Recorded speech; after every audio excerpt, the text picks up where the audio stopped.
tal forma que las personas que están en riesgo pues son los vegetarianos estrictos.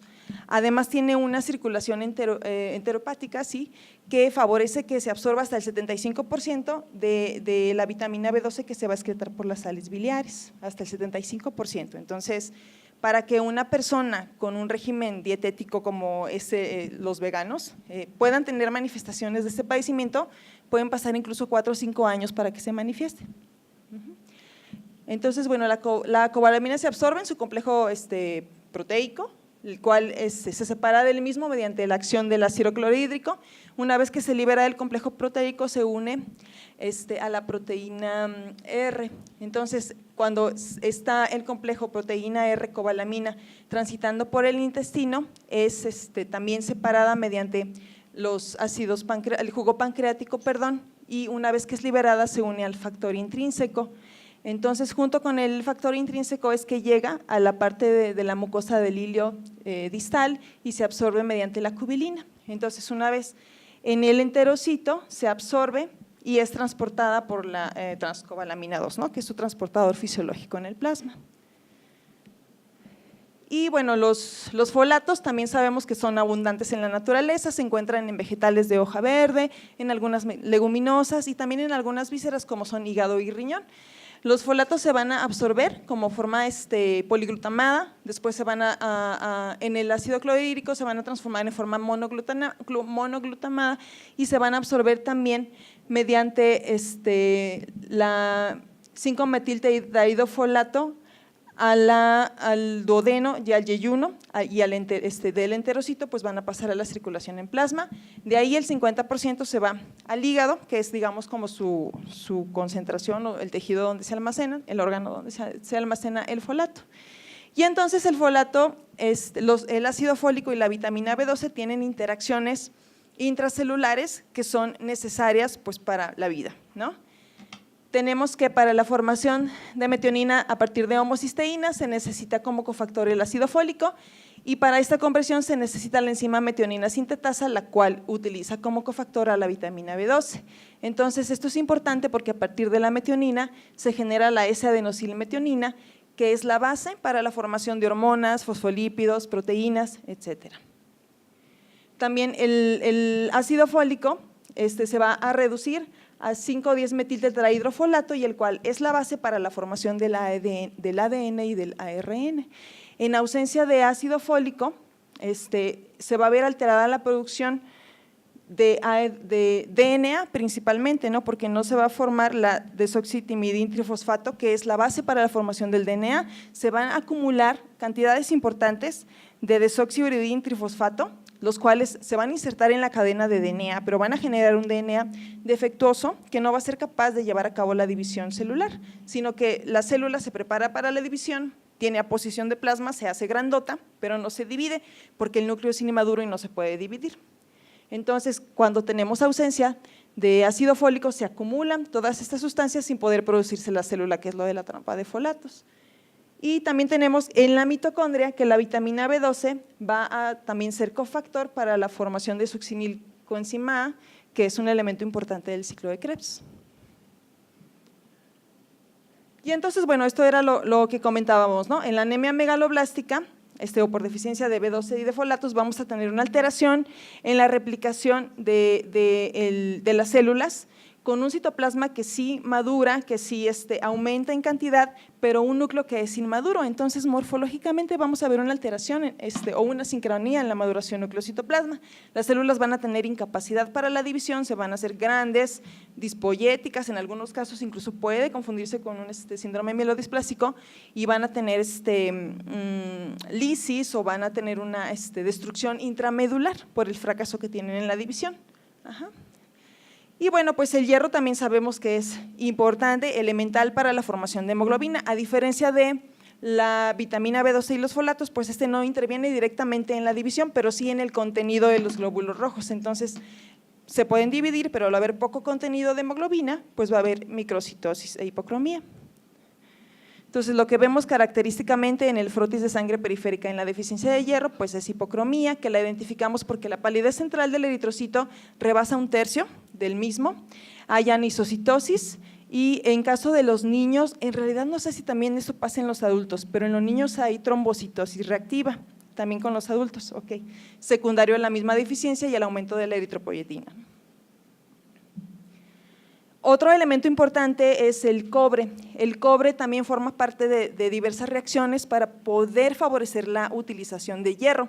Forma parte de la efaestina, que también es importante para los mecanismos de óxido-reducción del hierro, y sabemos que el hierro necesita de esto para poder ser intercambiado en los diferentes compartimentos del organismo, y de la ceruloplasmina, que también tiene un mecanismo de oxidación para que el hierro pueda ser absorbido y utilizado. Entonces, cuando hay deficiencia de cobre, el hierro no puede transportarse adecuadamente por los diferentes compartimentos y también se produce microcitosis, hipocromía y anemia. Aparte, el cobre también puede dar manifestaciones neurológicas y pancitopenia. Bueno, ya revisamos también algunos factores de riesgo de la deficiencia de hierro en los niños. Lo comentamos: bebés prematuros o bajo peso al nacer, bebés alimentados con leche de vaca antes de los 12 meses de edad. Esto favorece el sangrado de tubo digestivo y disminuye la absorción de hierro. Niños de 1 a 5 años que reciben más de 25 onzas de leche al día, es decir, un biberón trae 8 onzas, ¿no? Entonces, con 2 o 3 biberones que tome un niño mayor de 1 año, va a ser suficiente para bloquear la absorción de hierro. Y esos niños son los que les comento que llegan todos gordos por las calorías que le da la leche, pero tienen deficiencia de hierro. Niños con necesidades especiales de salud, como aquellos con enfermedades crónicas, las infecciones crónicas o las dietas restringidas. Gracias. La anemia materna, diabetes, dieta restringida, por ejemplo, hay madres que son veganas y bueno, pues los bebés también nacen con este problema. El estatus socioeconómico pues es directamente proporcional a la deficiencia de hierro. Se calcula que en los países desarrollados el 20% de los niños y de las embarazadas va a tener deficiencia de hierro, contra los países en vías de desarrollo, subdesarrollados, que tenemos hasta el 40%. Y bueno, las parasitosis, por supuesto, ¿no? Sobre todo aquellos parásitos que ocasionan alteraciones intestinales mecánicas para la absorción de los alimentos. Y dentro de la deficiencia de vitamina B12 y ácido fólico, pues tenemos la dieta, para empezar, ¿no? Cuando las dietas son restringidas, pero también tenemos eventos de mala absorción. Como mención especial merece la anemia perniciosa, en la cual hay anticuerpos dirigidos hacia el factor intrínseco o hacia las células parietales, y los pacientes pues van a evolucionar ese tipo de anemia con manifestaciones de pancitopenia neurológica y de mucosas. Las gastrectomías, el síndrome de asa ciega, el espluro tropical, las resecciones de ilion terminal. Actualmente, ahorita muchas personas con sobrepeso se están sometiendo a cirugía bariátrica, y esto también le condiciona a estas personas que tengan estas deficiencias. Entonces, este tipo de pacientes tienen que recibir suplementación de por vida.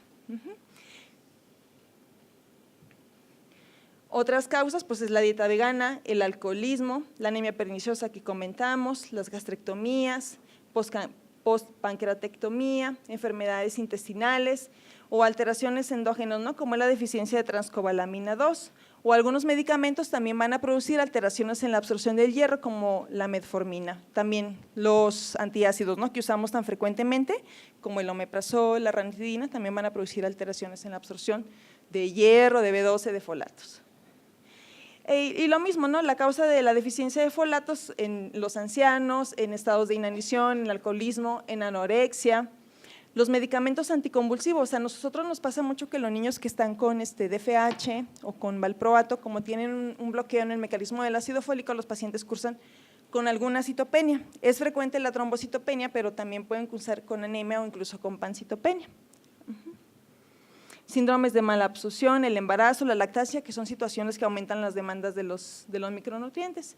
Y bueno, en realidad las características clínicas de una anemia ya todos las conocemos, ¿no? Que son pacientes con anemia, con ataque al estado general, palidez, piel seca, pero lo que se agrega en las anemias ya de muy larga evolución es que, como aparte de afectar las células sanguíneas, también se afectan las mucosas. Entonces los pacientes suelen tener la lengua inflamada, suelen tener aplasia en las células del epitelio esofágico e intestinal, e incluso pueden cursar con diarreas crónicas.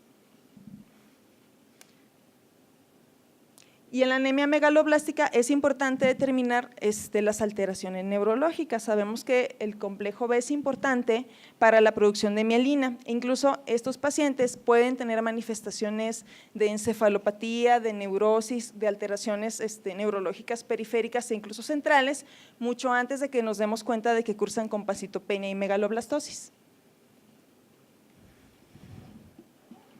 En realidad el diagnóstico pues suelen ser sencillos.